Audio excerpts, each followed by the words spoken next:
Today we're going to be looking at how and why gaming can be healthy for you. Completely the opposite of what we were told as kids. And make sure you stick around because at the end I'm going to be giving you some tips for the healthiest ways to enjoy gaming. Video game store like this one in North Hollywood leaves no doubt about the violence level of the games. And retailers say the more mayhem, the better the sales. They like the gore, they like bloody games where people's heads explode, and I think it's attractive to them.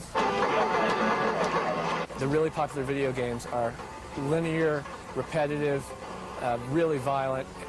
There's not a lot going on mentally. It's the same repeated movement over and over and over again, and it's very hypnotic. Now, for absolute years, especially in the 90s and the early 2000s, we were told as kids that gaming was bad for you. We were constantly seeing on the news how bad gaming was and how gaming was behind all these huge bad world events and how basically gaming was creating the unraveling of society and youth. But the reality is it absolutely turns out not to be the case. And in all honesty, it was always obvious. For those of us that are truly into gaming, and for those of us that can appreciate gaming as an art form, it was always obvious that it was never bad for you. Now granted, not all games are equal, but basically gaming is a combination of all art forms. It's a combination of visual arts, it's a combination of storytelling, of music, of movies. It's all those things put together in one package for you to enjoy.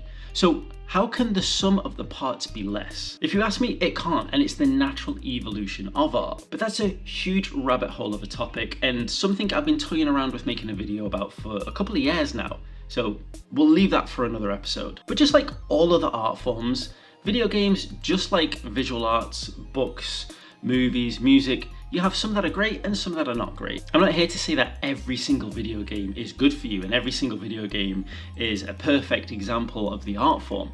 What I am here to say is that it has always been obvious that video games can be good for you. And I believe as technology has evolved, that's just become even more obvious. Because now we can see the real threat to cognitive ability, the real threat to the development of youth and future generations. That's these short form dopamine hits. There's lots of research and videos discussing how we've circumvented our default mode network, basically the way our brain works when we get a bit bored, by always having these short form, easy ways to access dopamine hits. It goes into a lot more detail than I expect to go into this video, but the information's out there. And what all this access to addictive phones and short form content creates for us, it's a situation where our brains never have their own downtime to really develop. We're constantly filling in the gaps. And we're switching from emotion to emotion every 60 seconds, whether you're on Instagram, TikTok, or YouTube Shorts.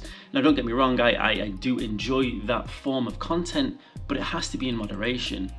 The problem is now we are able to enjoy that in excess, and over all other forms of media, it easily dominates. And as opposed to spending a significant amount of time in a certain type of emotional mindset, whether you're watching a certain movie or not, our brains are flicking through emotions every 60 seconds, and our brain doesn't know where to sit, it doesn't know how to process those emotions, and it just gets left in a mess. Now this can all come across as theory and hearsay, but there's some really interesting research into it. There's a C-SPAN video which I will link, which uncovers a lot about cognitive development over the years and the impact not just of short form videos, but of overexposure to screens, and I believe more specifically non-interactive use of screens. To summarize, the C-SPAN video summarizes how up until 2010, every single generation has cognitively improved over the last, and that's the way it should be.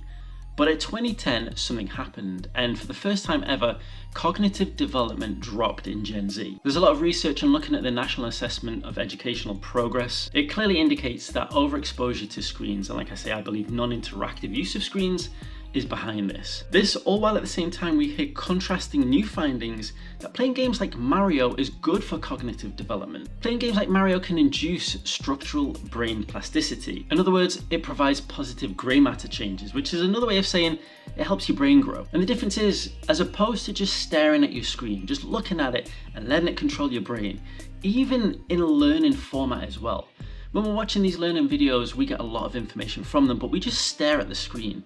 It's been proven that Non-interactive learning, especially not in human form, but if we are going to be using a screen, non-interactive learning is not how our brains were developed to learn. And this is where I think gaming is entirely different. And in this day and age, I think gaming is a breath of fresh air and is a welcome change to the current way that we use screens, and I would argue to say is needed for a lot of people's mental health. If you think about what the vast world of gaming can provide and the ways in which you can interact with games, it provides an extensive list of opportunities to improve your cognitive abilities and your mental health. If we think about the things that we miss from short form videos and overexposure to social media, it's that ability to focus on something for longer than 60 seconds. There's no puzzle solving in social media. There's no resilience needed. There's no creativity when watching social media. There is for the people creating the social media, but not for us that consume it. It doesn't challenge your cognitive skills, etc.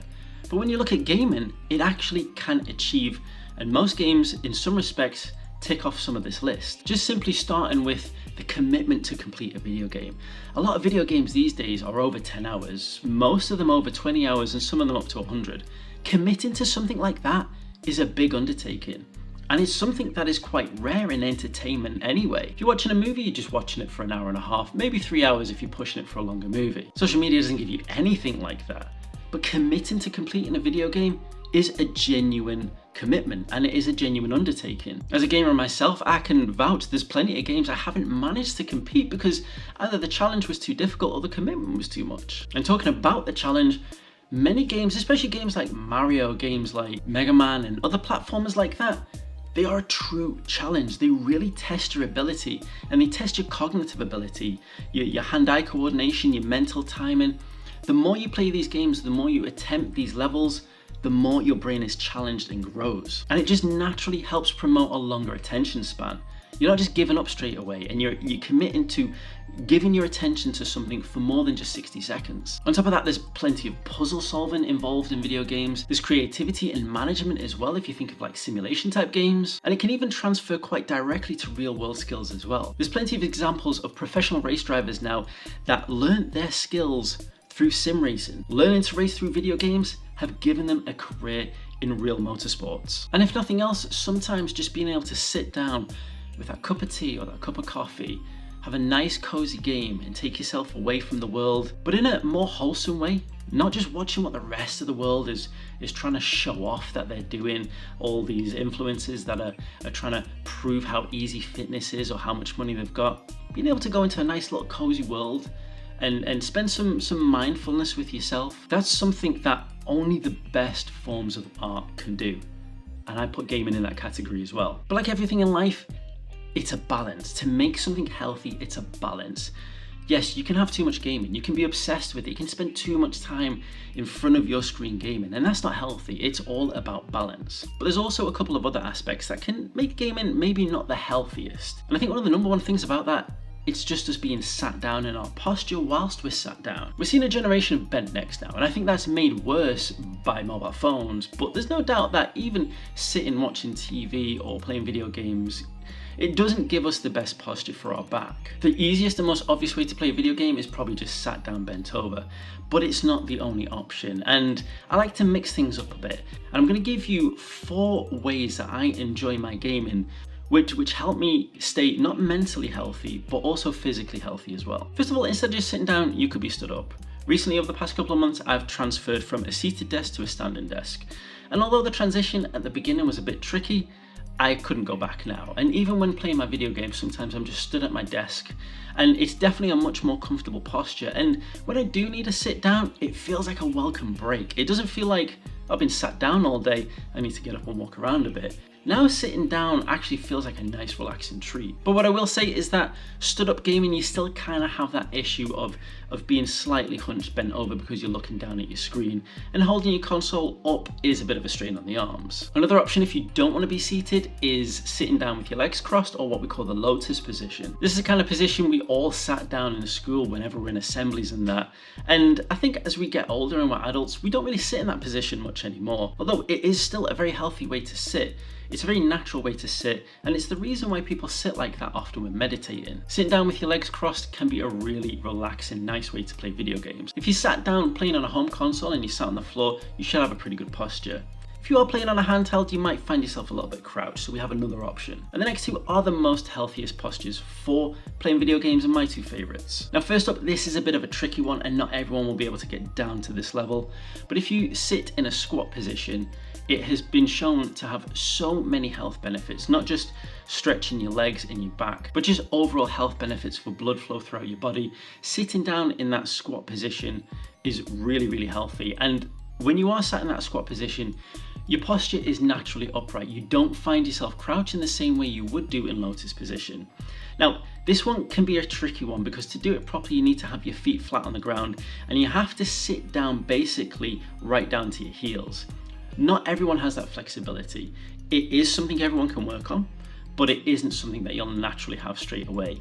If you do want to try that seating position but you struggle, you can rest your back against something, maybe against the wall or sometimes against the couch, and it can just make it a bit more comfortable for sitting in that position for longer periods of time. Just be careful though, because if you aren't used to it when you get up, you might get a bit of dead leg, so make sure you don't fall over after playing some games. But finally, the easiest and probably the best one, and the one we all used to do as kids, is what they call in yoga upwards dog, but what we all did as kids was just lying on our bellies on the floor with our heads up. If you're playing on home screen or even on a game console, being in this position naturally changing the angle of your back, because when we're sat down, our backs are often concave, bent over the desk. Having this upwards dog position changes that angle and reverses a lot of the damage that sitting down on chairs and in desks can do. So to just be in this position at any point, for any reason, is really good for you. So if you're spending like 20-30 minutes in that position playing video games, you're getting huge health benefits, especially like for your back from it. And I found when I have been in this position and I've gotten up, I've always felt refreshed. And it is definitely my favorite way to play video games. And it's ironic really because we all used to do it as kids.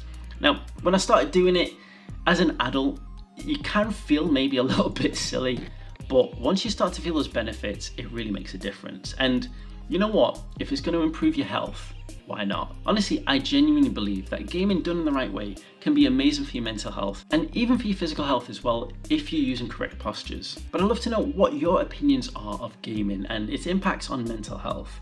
And I'd also love to know what your opinions are of approaching sitting down and postures in video games differently. Is it something you already do? Is it something you never thought about but you've been looking for different ideas or approaches?